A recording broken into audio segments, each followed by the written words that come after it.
I'm making a cute little slime game where you farm and do activities to save the world from a spreading dark corruption, and here's what I got done in 6 months of development.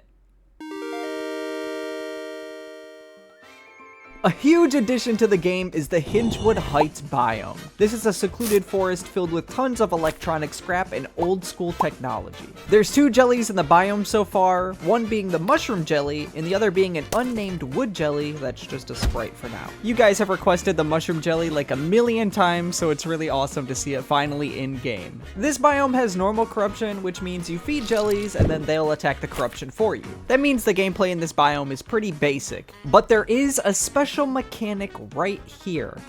A table.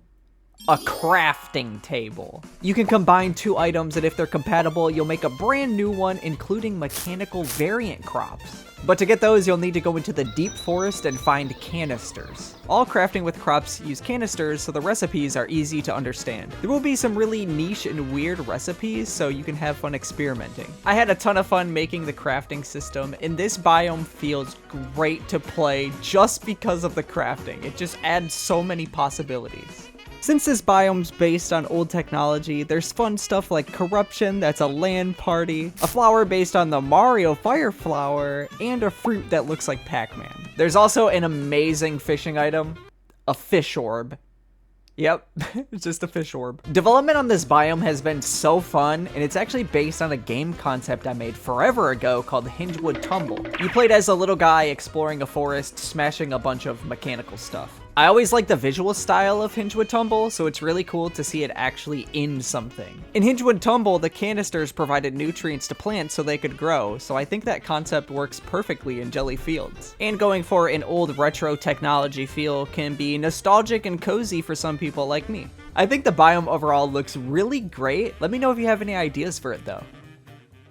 If you played the Gelli Fields demo, available on Steam right now, you probably were upgrading stuff in the train station. Well, it's kind of boring, so I might have scrapped everything and made an entirely new one. But why is it so empty? That's because you need to open your building bag and place down all your furniture. Does the game really need decorating? No, but did I want to add it?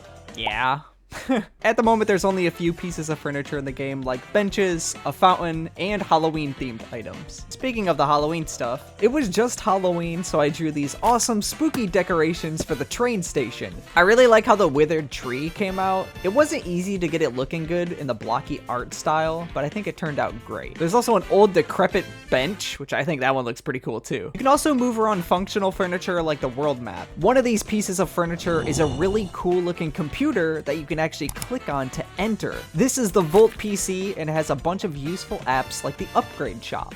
In here, you can upgrade different aspects of biomes, like having a chance to be lucky in Hingewood Heights and craft 2 items instead of 1, and there's a lot of other cool upgrades that are like that. The upgrade visuals and stuff are placeholder, but there's a lot of cool stuff going on in here. This is a replacement for the amenity upgrade system, where you would basically be buying things like a vending machine, and then that would upgrade something in the biome. That was a really cool system, and I did love it. It's a very cool visual, but the problem with that is it took up a lot of space, and I want to have a ton of upgrades in the game, and so you would have to be moving all around the biome to try to find your upgrades, and that kind of just sucked. So the Volt PC is a really great replacement for that. Development on the functionality and design of the Volt PC and the building system has definitely taken up the most time, but these changes are incredible and are totally worth it for what it adds to the game.